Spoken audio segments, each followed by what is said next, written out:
नमस्कार दोस्तों, आपका आपके चैनल भक्ति कथा इतिहास में एक बार फिर से बहुत बहुत स्वागत है। जैसा कि हमने आपसे कहा था, इस वीडियो में हम आपको बताने जा रहे हैं कि पितृपक्ष में क्या करें और क्या भूल से भी ना करें जिससे आपके पितृ आपसे नाराज हो जाएं, तथा तिथि अनुसार किस पितृ की पूजा किस दिन करनी चाहिए यह भी आपको इस वीडियो में हम बताएंगे। तो इस वीडियो को अंत तक जरूर देखिए। आइए वीडियो शुरू करते हैं। तो दोस्तों, पितृपक्ष शुरू हो चुके हैं। पितृपक्ष में सनातन धर्म के लोग अपने पितरों की पूजा और पिंडदान करते हैं। हिंदू धर्म के अनुयायी अपने पितरों के प्रति श्रद्धा, आभार और स्मरण व्यक्त करने तथा उनकी मोक्ष प्राप्ति के लिए हवन, पूजन, तर्पण व दान पुण्य आदि करते हैं। ऐसी मान्यता है कि इससे उनके पूर्वजों का आशीर्वाद उन पर पूरे परिवार सहित बना रहेगा और सभी प्रकार के रोग व शोक से उनकी रक्षा होगी। अंग्रेजी कैलेंडर के अनुसार पितृपक्ष अक्सर सितंबर में पड़ते हैं और इस साल ये 2 सितंबर से शुरू होकर 17 सितंबर तक चलेंगे, यानी कि पूर्णिमा तिथि से शुरू होकर श्राद्ध अमावस्या तक चलते हैं। इस समय को पितरों से आशीर्वाद पाने के लिए उत्तम माना जाता है। इसके साथ ही यह समय पितृदोष से मुक्ति के लिए भी सर्वश्रेष्ठ माना जाता है। इस दौरान कुछ खास नियमों का पालन करना जरूरी है और उनमें किसी भी तरह की लापरवाही से बचने की सलाह दी जाती है। इस पक्ष की सबसे सुंदर बात यह है कि यह किसी अंधविश्वास पर केंद्रित नहीं है, बल्कि यदि इसके मूल में गहराई से देखा जाए तो यह अपने परिवार के पूर्वजों व पितरों के प्रति सम्मान का भाव रखने के अतिरिक्त प्रकृति व समस्त जीव जंतुओं से मनुष्य जाति के जुड़ाव को दर्शाता है। इस समय पितरों के नाम पर जो भी दान पुण्य या भोजन, तर्पण इत्यादि किया जाता है, उसमें पशु, पक्षियों व वनस्पति की सहभागिता प्रमुखता से है। पितृपक्ष के दौरान कुछ बातों का खास तौर से ध्यान रखें। आइए जानते हैं पितृपक्ष में क्या करें। पितृपक्ष के दौरान देवी देवताओं की नित्य पूजा करें। पितृपक्ष में रोजाना तर्पण करना अनिवार्य माना गया है। इस दौरान दूध, पानी, जौ, चावल और गंगाजल से तर्पण करें। पितृपक्ष में पिंड दान करें। पिंड को शरीर का प्रतीक माना जाता है। श्राद्ध कर्म में पके हुए चावल, दूध और तिल को मिलाकर पिंड बनाए जाते हैं। पितृपक्ष में दान दक्षिणा को शुभ माना जाता है। पितृपक्ष में तिथि अनुसार अपने पूर्वजों के लिए तर्पण करें।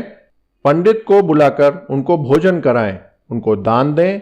यह सब दान पुण्य आपके पितरों को लगता है, जिससे वह प्रसन्न होते हैं। आगे हम आपको तिथि अनुसार किस पितृ की कब पूजा करनी चाहिए यह बताएंगे। उससे पहले जान लेते हैं कि पितृपक्ष में क्या नहीं करना चाहिए। पितृपक्ष के दौरान नए वस्त्र या सामान ना खरीदें।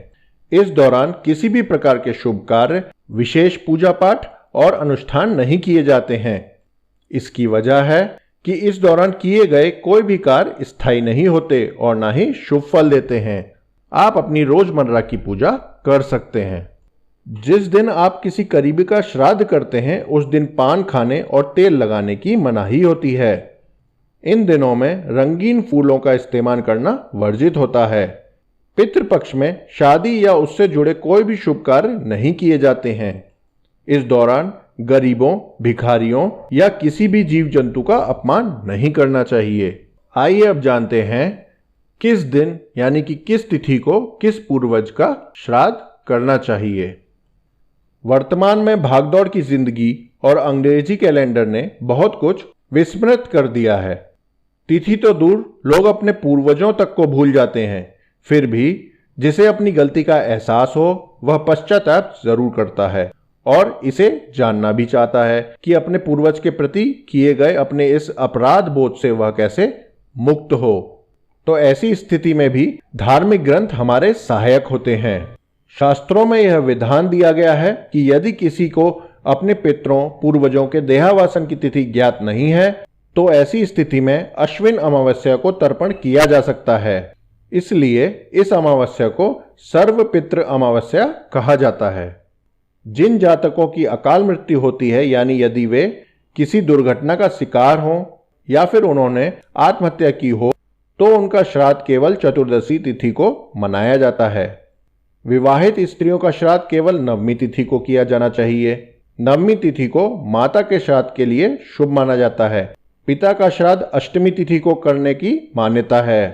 सन्यासी पितृगणों का श्राद्ध केवल द्वादशी तिथि को किया जाने का प्रावधान है।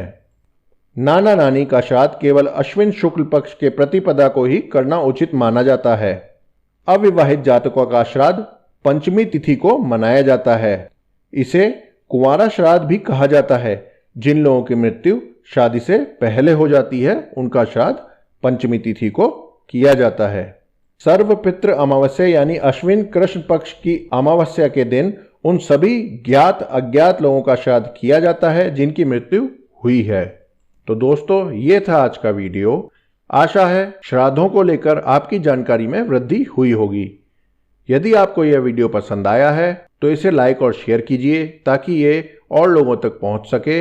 चैनल पर पहली बार आए हैं तो आपका अपना चैनल है, इसे सब्सक्राइब करिए। सब्सक्राइब के साथ बगल में बेल वाले आइकन पर ऑल सेलेक्ट जरूर कर लें, जिससे भविष्य में हम जो भी धार्मिक वीडियो डालें उसकी जानकारी आप सब तक पहुंच सके। धन्यवाद।